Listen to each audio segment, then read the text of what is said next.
अच्छा लगेगा तो बोलिएगा, वरना खामोश रहिएगा, कोई जबरदस्ती नहीं है। वो मुश्किलों को मुश्किल में डाल देता है, वो डूबा हुआ सूरज भी निकाल देता है। और इस शहर में जो लोग माँ से मोहब्बत करते हैं वो खामोश नहीं रहेंगे, है कि नहीं? वो मुश्किलों को मुश्किल में डाल देता है, वो डूबा हुआ सूरज भी निकाल देता है।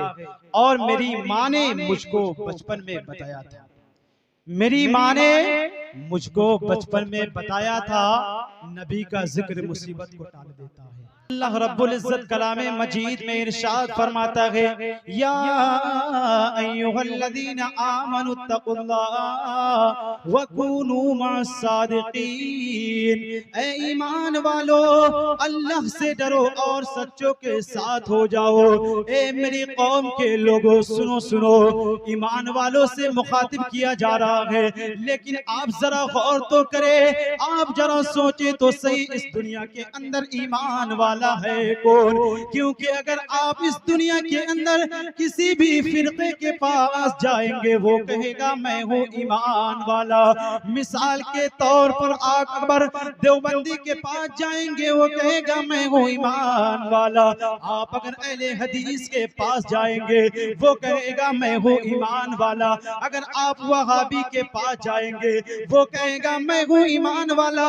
अगर आप ईसाई के पास जाएंगे, वो कहेगा मैं हूँ ईमान वाला। अगर आप सुन्नी के पास आएंगे, वो कहेगा मैं हूँ ईमान वाला। अगर आप बरेलवी के पास जाएंगे, वो कहेगा मैं हूँ ईमान वाला। ए लोगों, सुनो सुनो, किसी भी फिरके के पास जाओगे, वो कहेगा मैं हूँ ईमान वाला। इस दुनिया के अंदर ये पता लगाना बड़ा मुश्किल, इस दुनिया के अंदर आखिर ईमान वाला है तो कौन है? तो आइए इस आयत करीमा पर गौर कीजिए और पता लगाइए कि ईमान वाला है कौन। क्योंकि परवरदिगारे आलम इरशाद फरमाता है, या अय्युहल्लज़ीना आमनुत्तकुल्लाह व कूनू मअस्सादिकीन। अच्छा लगा? सुनिएगा तो सुनाएंगे, वरना कोई जबरदस्ती नहीं। मैंने आपसे पहले ही कहा था, इस दुनिया के अंदर पता लगाना बहुत ही मुश्किल है कि आखिर ईमान वाला है कौन। वकूनू मअस्सादिकीन, और सच्चे लोग कौन है, सच्चों के साथ जाओ, ये सच्चा है कौन? बहुत मुश्किल है। लेकिन आइए आप लफ्ज़ आमनू पर गौर कीजिए और पता लगाइए कि इस दुनिया के अंदर ईमान वाला है कौन। मोहब्बतों के साथ पूरा मजमा एक मर्तबा बोल दीजिए सुभान अल्लाह, माशाअल्लाह। अल्लाह रब्बुल इज्जत कलामे मजीद में इरशाद फरमाता है, या अय्युहल्लज़ीना आमनुत्तकुल्लाह। लफ्ज़ आमनू पर गौर कीजिए और पता लगाइए इस दुनिया के अंदर ईमान वाला कौन है। लफ्ज़ आमनू में 4 हर्फ है। कितने हर्फ है? पूरा मजमा बोलिए, 4 हर्फ है। लफ्ज़ आमनू में 4 हर्फ है। ये 4 हर्फ से क्या होगा तो सुनिए, अलिफ है, मीम है, नून और वाव है। इस 4 हर्फ पर गौर करना है और पता लगाना है कि इस दुनिया के अंदर आखिर ईमान वाला कौन है। ए लोगों, याद रखना, इस आयत करीमा पर गौर कीजिए। अलिफ से अल्लाह को मान लीजिए, मोहब्बत से बोलिए सुभान अल्लाह। अलिफ से अल्लाह को मान लीजिए, मीम से मोहम्मद रसूलुल्लाह को मान लीजिए। आप कहेंगे मौलाना, मैं अलिफ से अल्लाह को मान लिया, मीम से मोहम्मदुर रसूलुल्लाह को मान लिया, लेकिन नून और वाव अभी भी बच रहे हैं, इसका क्या होगा? सुनो लोगों, गौर से सुनो। अलिफ से अल्लाह को मान लो, मीम से मोहम्मदुर रसूलुल्लाह को मान लो, और नून से तमाम नबियों को मान लो। लेकिन फिर भी आप सोच रहे होंगे, अलिफ से अल्लाह को मान लिया, मीम से मोहम्मदुर रसूलुल्लाह को मान लिया, नून से तमाम नबियों को मान लिया, लेकिन वाव अभी भी बचा हुआ है। वाव से किसको माना जाए? ए लोगों, सुनो सुनो, गौर से सुनो। अगर ईमान वाला बनना चाहते हो, अलिफ से अल्लाह को मान लो, मीम से मोहम्मदुर रसूलुल्लाह को मान लो, नून से तमाम नबियों को मान लो, और वाव से तमाम वलियों को मान लो। ईमान वाला बनना चाहते हैं तो ये 4 शर्तें आपके अंदर होनी चाहिए। अल्लाह को भी वो शख्स मानता हो। अगर कोई कहे मैं हूँ ईमान वाला, अगर आज के बाद से अगर कोई फिरका कहे कि मैं हूँ ईमान वाला, तो आप देख लेना अल्लाह को मानता है कि नहीं, मोहम्मदुर रसूलुल्लाह को मानता है कि नहीं, तमाम नबियों को मानता है कि नहीं, और सबसे अहम बात ये जरूर देख लेना कि वो वलियों को मानता है कि नहीं। वली को मानने से इनकार करते हैं। अब जो वली को मानने से इनकार करेगा वो ईमान वाला नहीं होगा, है कि नहीं? अच्छा लग रहा है आप लोग को सुनने में। इश्क इंसान को कलंदर वो वली करता है, इश्क इंसान को पागल नहीं, पागल को वली करता है। एक छोटा सा वाकया और पेश करूंगा, उसके बाद अपनी जगह ले लूंगा, क्योंकि हजरत का कॉल बार बार आ रहा है। मोहब्बत से बोलिए सुभान अल्लाह। एक बुजुर्ग के हजरत वारिस पाक, मोहब्बत से बोलिए सुभान अल्लाह, जिनका मजार शरीफ है देवा शरीफ के अंदर। हजरत वारिस पाक का नाम सुने आप लोग? कितने लोग सुने? हाथ उठा के बताइए। माशाअल्लाह। जो लोग नहीं सुने तो अभी सुन लिए। चलिए आप भी हाथ उठाकर बोलिए सुन लिए। वारिस पाक एक बहुत बड़े बुजुर्ग हैं, उनका मजार शरीफ है देवा शरीफ के अंदर। अब सुनिए, एक बुजुर्ग है हजरत वारिस पाक, जिनका मजार शरीफ है देवा शरीफ के अंदर। हुजूर वारिस पाक की बारगाह में एक शख्स आया। आने के बाद कहने लगा, हुजूर मैं आपसे मुरीद होना चाहता हूँ, आप मुझे मुरीद कर लीजिए, लेकिन हुजूर सुनिए सुनिए मेरी एक शर्त है। हुजूर ने कहा क्या शर्त है बताओ? वो नौजवान कहने लगा, हुजूर मैं शराब पीता हूँ और शराब पीऊंगा, लेकिन आपको मुरीद करना होगा। मैं शराब पीता हूं और शराब पीऊंगा, लेकिन आपको मुरीद करना होगा। अगर आजकल का छोटा मोटा पीर होता तो भाग जाता, है कि नहीं? लेकिन वह सुभान अल्लाह वारिस पाक पर कुर्बान जाइए। हजरत वारिस पाक ने कहा, ए नौजवान सुनो सुनो, मैं तुझे अपना मुरीद भी करूंगा, तू शराब भी पिएगा, लेकिन मेरी भी एक शर्त है।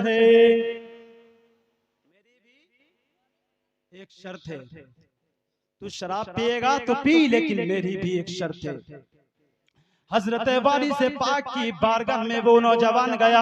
जाने के बाद मुरीद हो गया। मुरीद होने के बाद हजरत वारिस पाक ने कहा, मुझे देखेगा तो नहीं पिएगा, मेरे सामने नहीं पिएगा। वारिस पाक ने क्या कहा? मुझे देखेगा तो नहीं पिएगा, मेरे सामने नहीं पिएगा। वो नौजवान मुरीद हुआ। मुरीद होने के बाद हुजूर वारिस पाक की दरबार से निकला। जैसे ही निकला रास्ते में गया। आधे रास्ते में जाने के बाद आगे पीछे दाएं बाएं देखता है, जब कोई नजर नहीं आता जेब से निकालता है बोतल और खोलता है ढक्कन। जैसे ही पीने के लिए उठाता है कि देखता है सामने से वारिस पाक चले आ रहे हैं। मुझे देखेगा तो बोलिए नहीं पिएगा, मुझे देखेगा तो नहीं पिएगा। वो नौजवान कहने लगा, हुजूर अभी तो आप अपने हुजरे में थे, यहाँ कैसे आए? हुजूर ने कहा, मुझे देखेगा तो नहीं पिएगा, मेरे सामने नहीं पिएगा। ए नौजवानों सुनो सुनो, मुरीद भी ऐसा था जो हुजूर की बातों पे अमल करता था, वारिस पाक की बातों पे अमल करता था। लेकिन सुनो सुनो, जरा गौर करो हमारा हाल क्या है। मैं इस मजार शरीफ के सदक़े में हम लोग यहाँ पर बैठे हैं, यहाँ पर जमा हुए हैं, लेकिन आप जरा सोचे तो सही, जिस पीर को हम मानते हैं क्या वो पीर हमें बताया नहीं कि नमाजों को पढ़ा जाए, रोजा रखा जाए, ज़कात दिया जाए, हज किया जाए, माँ बाप की अदब किया जाए, बड़ों का अदब किया जाए, छोटों पे शफकत किया जाए? क्या ये पीर ने नहीं बताया? हाँ लोगों सुनो, पीर ने तो जरूर बताया है, लेकिन अपने गिरेबान के अंदर झांक कर देखो, हमने पीरों की की बात को नहीं माना, हमने पीरों की बात को तर्क कर दिया। इसलिए मेरे कौम के नौजवानों सुनो सुनो, अगर मेरी माँ बहनें भी यहाँ आ गई है तो इस आसिफ रजा के मुख्तसर से पैगाम को अपने दामनों में समेट करके ले जाना और आज के बाद से सोचना कि नमाज पढ़ना है कि नहीं, रोजा रखना है कि नहीं, हज ज़कात करना है कि नहीं। अगर माँ बहनें यहाँ आ गई है तो फातिमा की किरदार से करके जाएगी, अगर नौजवान यहाँ आ गए हैं तो सीरत मुस्तफा सीख कर जाएंगे। मैं अर्ज कर रहा था वारिस पाक के बारे में। हुजूर वारिस पाक से मुरीद होकर गया, रास्ते में देखता है जैसे ही शराब पीने के लिए बोतल उठाता कि देखता सामने वारिस पाक खड़े हैं। तो उन्होंने कहा था हुजूर आपको देखेंगे तो नहीं पिएंगे, हुजूर आपको देखेंगे तो नहीं पिएंगे। तो उन्होंने अपने पीर के बात को माना। अब आगे बढ़िए, हजरत वारिस पाक से मुलाकात करने के बाद फिर से वो अपने घर की तरफ चल पड़ा। जैसे ही घर पर पहुंचा, खाना पीना कुछ नहीं खाया, गेट के अंदर एंट्री मारा। जैसे ही दरवाजे के अंदर गया, दरवाजे को बंद कर दिया, खिड़कियों को बंद कर दिया, अलमारी के पीछे छुप गया। फिर से आगे पीछे दाएं बाएं देखता है, जब कोई नजर नहीं आता, जेब से निकाला बोतल, खोला ढक्कन और जैसे ही पीने के लिए उठाता है कि देखता है सामने वारिस पाक खड़े हैं। कहा हुजूर यहाँ कैसे आए? हुजूर ने कहा मुझे देखेगा तो नहीं पिएगा, मेरे सामने नहीं पिएगा। हज़रात मोहतरम, ये होता है मुरीदों का काम कि अगर पीर ने जो कह दिया उसको मुरीद ना करे। पीर ने अगर बताया कि नमाज पढ़ो, रोजा रखो, हज करो, ज़कात दो, तो यकीन जानो कि मस्जिदों में जाकर के इबादत तो करो। क्योंकि अगर इस दुनिया से हम अगर जाएंगे तो सबसे पहला सवाल जो किया जाएगा वो नमाज के बारे में ही किया जाएगा। इसलिए मैं आपसे गुजारिश करूंगा कि आप नमाजों को पढ़ें। और रमजानुल मुबारक का महीना बहुत ही अजीम महीना है, बाबरकत वाली महीना है। इसमें अगर हम एक नेकी करेंगे तो 90 नेकियों का सवाब मिलेगा, अनगिनत नेकियों का सवाब मिलेगा। सहीहुल और बुखारी की हदीस है, सुना दूं? सहीहुल और बुखारी की हदीस है जिसके रावी है, एक किताब है बहार शरीयत, उसके अंदर यह हदीस पाक मौजूद है। हजरत अबू हुरैरा रज़ी अल्लाह ताला अन्हु से मरवी है कि नबी करीम सल्लल्लाहु अलैहि वसल्लम ने इरशाद फरमाया, जब रमजान का महीना करीब आता है, जब रमजान का महीना नजदीक आता है, परवरदिगार आलम जन्नत के दरवाजों को खोल देता है। दूसरी रवायत में आया है जब रमजान का महीना करीब आता है, रमजानुल मुबारक का महीना नजदीक आता है, परवरदिगार आलम आसमान के दरवाजों को खोल देता है। तीसरी रवायत में आया है कि जब रमजान का महीना करीब आता है तो रहमत के दरवाजे खोल दिए जाते हैं और अल्लाह रब्बुल इज्जत अपने बंदों से बहुत करीब हो जाता है।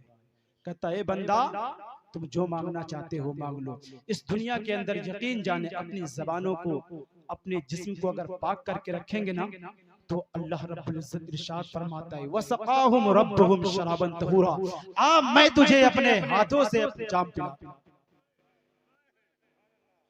अल्लाह रब्बुल इज्जत से दुआ है कि अल्लाह रब्बुल इज्जत हमें कहने में, आप हजरात के सुनने में किसी किस्म की गलती गुस्ताखी हो गई हो तो परवरदिगार आलम